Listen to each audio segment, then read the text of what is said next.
Hey guys, real quick video. Welcome back to Jack Homestead. I did my live video yesterday. Some of you saw, some of you did it, which is okay. I did cut it short because I lost viewers and I kept losing Wi-Fi signal. It's kind of hard to get it out at the Sugar Shack all the time. So anyway, this is what we ended up with after I finished it off in a bigger pan. I ended up here with probably 2.5 gallons of syrup. I'm going to bottle up here real quick and I'll discuss all the other stuff that we use to make the syrup and the equipment that I use to finalize it. So stick around with us. We'll be right back. So there's several things that I use. There's three things that I use to check my syrup for uh, the Brix, viscosity, and percentage of sugar. The first thing that I use when I'm making maple syrup is I'll get a meat thermometer or electronic thermometer or whatever. You can use a candy thermometer if you have one. And I use a meat thermometer, which I'm going to use here when I bottle this up. You'll see that shortly. So anyway, the meat thermometer, um, I'll bring it up and it looks like this. You can get these ones. You can get ones that have the does this one have the option of? No, this one does not. You can get ones that have the option with the probe that sticks off with a wire, and you can put that in there and hang it in there so you can get to the proper temperature of the syrup.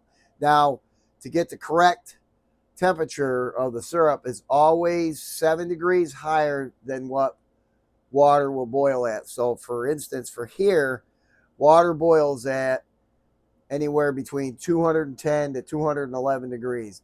Depends on where you are, depends on the barometric pressure, all that good stuff. So if you want to check it out, put that in some boiling water. Stops at 210, add 7 degrees, 217.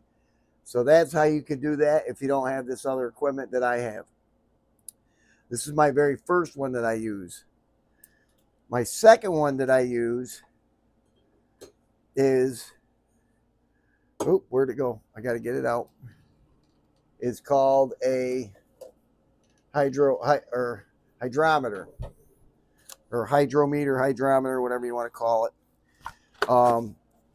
You can get these at Brew America. Look on there. You can Tractor Supply sells them too. They also sell the beaker with it separately, of course, because they're greedy. So anyway, the hydrometer,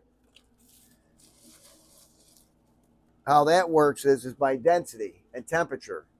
So you got to remember that there's a hot reading and a cold reading. So on the hydrometer, if you guys can see, there's a red line and then there's a blue line. The red line is for hot when you're doing viscosity at hot. The blue line is at cold when you got it sitting around at room temperature or whatever, right there. So you put that in the beaker that you get here. You fill this up, get a bowl or something, or you can leave it right inside the thing there. Or when you're putting this in, make sure you have it over the pot, because as you put this in, the syrup will come up over the edges. So you put that in, and that thing will float, and that's viscosity. And it's checking viscosity. So if your sugar, let me see if I can get it up there. If that floats right there at the red line, that means you got syrup. And the same with the cold test. If it floats at the blue line, then you got syrup. So again, this method is measuring viscosity. The second one, let me put this stuff down here. Now the third and final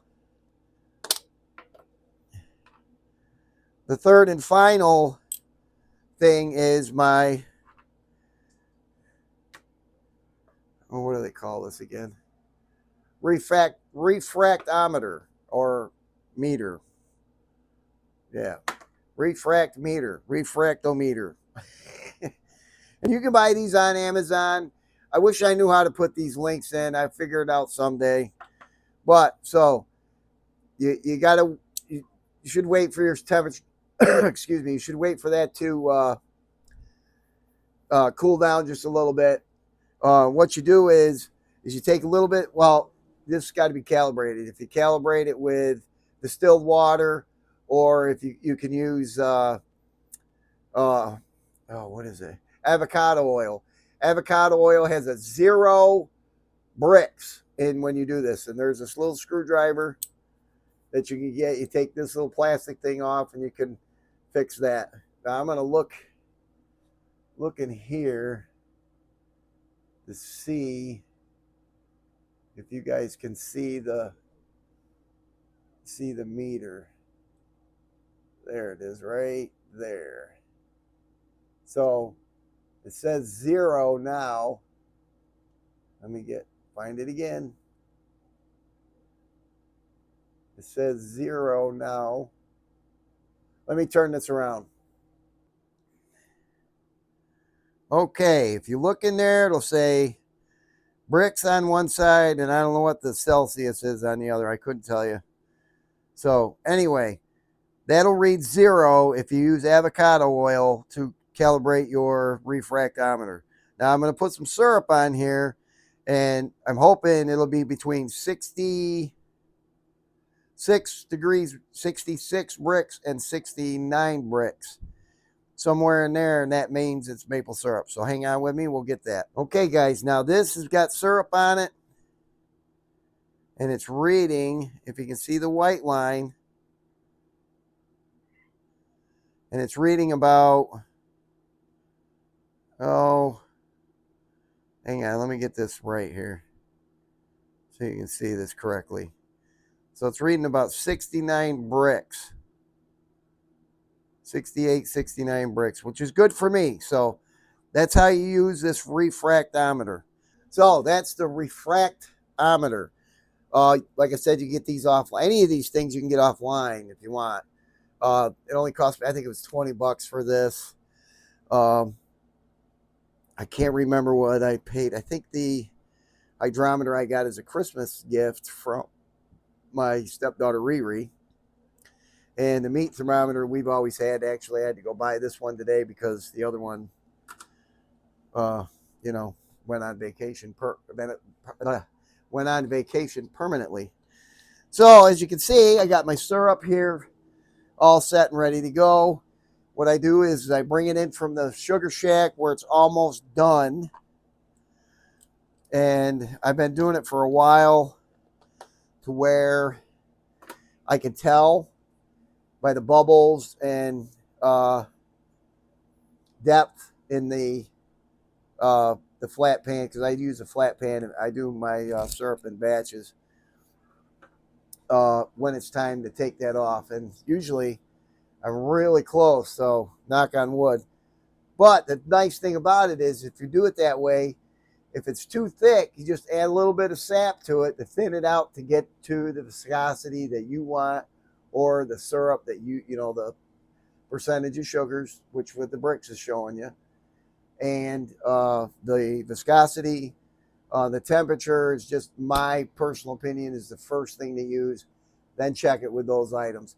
If you don't have them items, if it's 7 degrees above boiling water, you're pretty close to syrup, if not at syrup. So remember that. You don't have to spend a lot of money to get this stuff. So anyway, after I bring it in the house, I got it in the bigger pan than this. Now finish cooking it off, cooking the water off here, checking it every now and then. Do not walk away from it and leave it. I've done it before myself. One time I left the pan in here, went in the living room, was taking a nap. My stepdaughter Riri was up. She fell asleep, took a nap. She woke me up. She said, "Chris, the house is full of smoke." Ran out in the kitchen, and I had boiled over the sap or the syrup, and I ruined that batch. There was probably a gallon. That was like my second year doing it. But yeah, I ruined that, made a mess on the stove. Mother didn't like that, and neither will yours. So remember that. Never walk away from it. So after I get it all cooked down to the correct temperature or where I'm comfortable at, I'll get a felt. I buy this stuff at a local. It's a felt filter. I buy this locally from a maple syrup products dealer out in Rome, Pennsylvania. I can't remember the name of their outfit, but they sell syrup in the stores here. So that's where I get these, and I'll cut a square, and then I'll put this pot I'll put on the stove, and I will put a colander, a screen colander, a metal screen colander works the best. Put that on there, cut a piece of that felt to go inside that colander, covering it all the way up to the sides, having some over the edge. Dump my syrup in there when it's hot. You want to do it when it's hot. I also learned to take that felt filter and rinse it with warm water, hot water, get real hot, and then wring it out, not too tight because you don't want to break the fibers inside the felt, just enough to get most of the water out. There's a little water in it, it's not going to hurt nothing. Then I put it in there. I dump the finished sap or syrup in that colander with that filter in there, and then I just let it go. Today we did it, and I let it go all day. It went through it fine.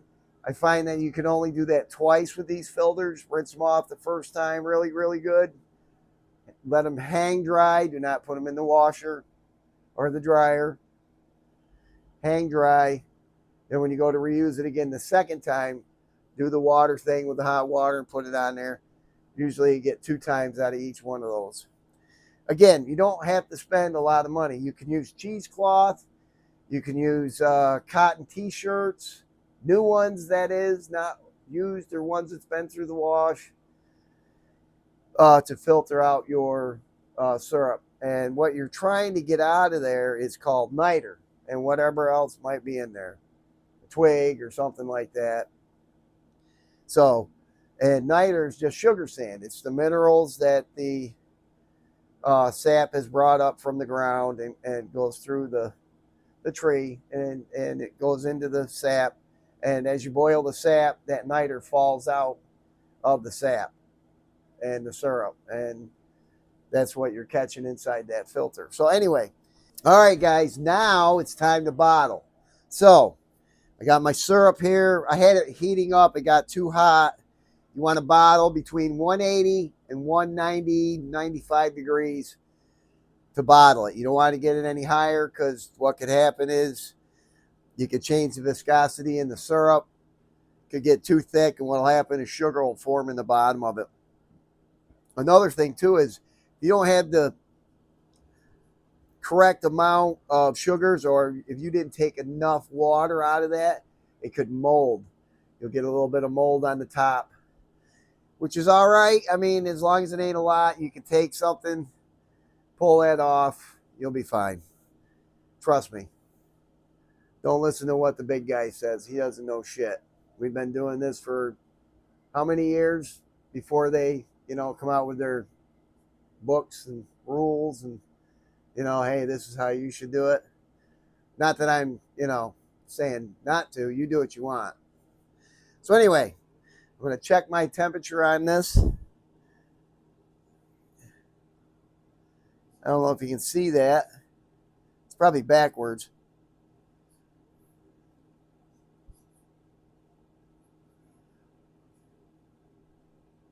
But I'm still at 199 degrees. So we're going to let this cool off. We'll be right back. We're back. I'm trying to get this heat down, so I've been stirring it. And you can stir it if it's too hot, if you want to get it to that sweet spot. between 180 and 190, 195 or so. You don't want it any hotter than that.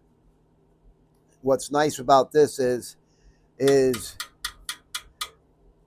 don't have to sterilize the bottles or the caps, because once you turn that on the side, temperature from the sap sterilizes the bottle and sterilizes the cap. So I'm going to put my meat thermometer in there.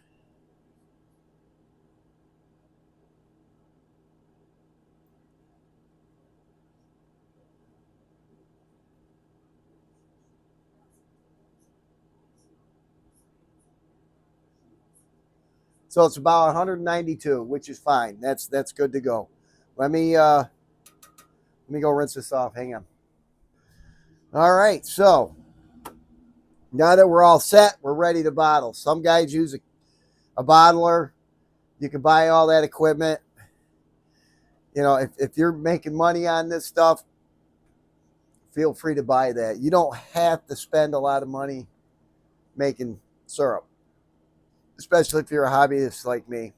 I do it because it's a hobby for me. I like to do it. I got to check, make sure my mic is on. Yep. Sorry about that. And I want to show my kids and my grandkids. My grandparents did it. My dad did it. And of course, when my grandparents did it, it was during the Depression. And, you know, they had to do stuff to earn a little bit of this, a little bit of that, you know, trade for a carton of eggs or something. And we'll give you a bottle of maple syrup. Or they kept it around to make maple sugar so that they had sugar, because sugar was expensive. I mean, you couldn't find stuff like that during the Depression. So anyway, back to the process here. So I got my temperature set. I'm going to grab a funnel, small funnel like this, put it in my bottle. Let me turn this. I'm going to try to get this to go a little bit lower so you can see what's going on here. There we go. You can use whatever kind of cup. I use a plastic 1 cup measuring cup with at least some kind of spout on the end. You can use a glass one if you want. And I'll go in and grab my syrup, kind of knock the drip off, slowly put it in the bottle. Make sure your bottles are at room temperature. You don't want to leave them outside in your car, your truck when it's cold out. Then bring them in and then bam, start putting hot syrup. They'll break, just like mason jars when you're canning. So we'll fill it up. Keep going. I usually go to the bottom neck of that, where that ring is, the first ring at the bottom.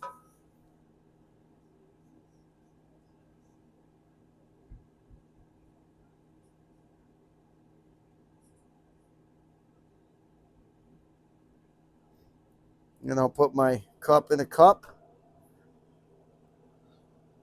That way I don't try not to make too much of a mess. Grab the next bottle. Kind of tap that off. Put that in there. Grab this by the glass top like this. Don't grab it down here. You burn your fingers. Well, you can. Then we buy these from these guys. You probably can't read it, but it's Northmount Supplies, www.northmountsupplies.com. They sell all kinds of glassware, wine bottles, honey jars, syrup jars, or syrup bottles, and all kinds of stuff. And they're relatively reasonable. And they come with these caps. You can get metal caps, and you can put the plastic thing over the top and then dip it in hot water or use a heat gun and shrink it around. But I like to use these caps, because these caps, you push them down and you push them all the way on and you hear a snap. They're sealed like that. And then you're going to lay it down. Let me get you over here so you can see. Then you're going to lay it down on its side just like that, so the sap or the syrup can get up in there and sterilize the cap. And that's pretty much it, guys. You do the same thing with a mason jar. Fill it up, lay it on its side, or you can tip it upside down, put it on it like that, and it will sterilize that lid. So we're going to do one more here. I'll get a close up as I fill it so you can watch, and all that good stuff. And then I'll get all these filled, and we'll be right back.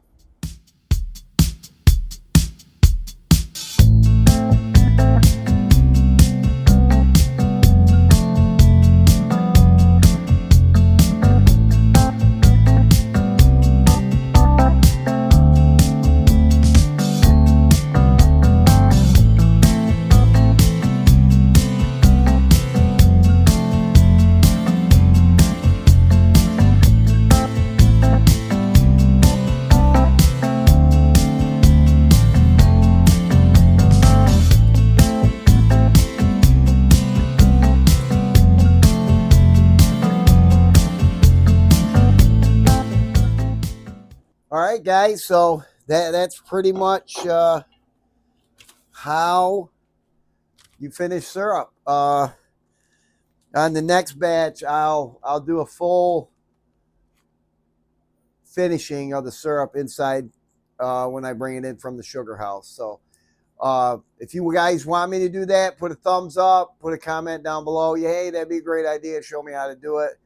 This way I can show you exactly what the barometer or the hydrometer looks like when you put it in, and the temperature and all that other good stuff with the meat thermometer and the other meter too. You already saw that, but anyway, we ended up with 11 8-ounce bottles.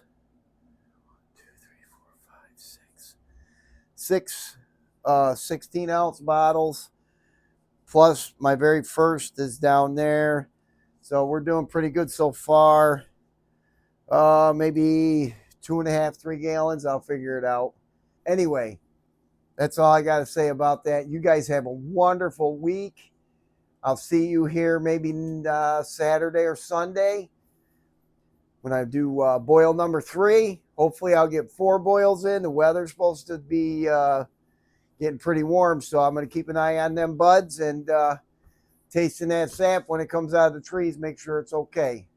So hopefully our season isn't over at the end of this week, and I hope it isn't over for you guys either. So anyway, God bless, and we'll talk at you later. Bye-bye.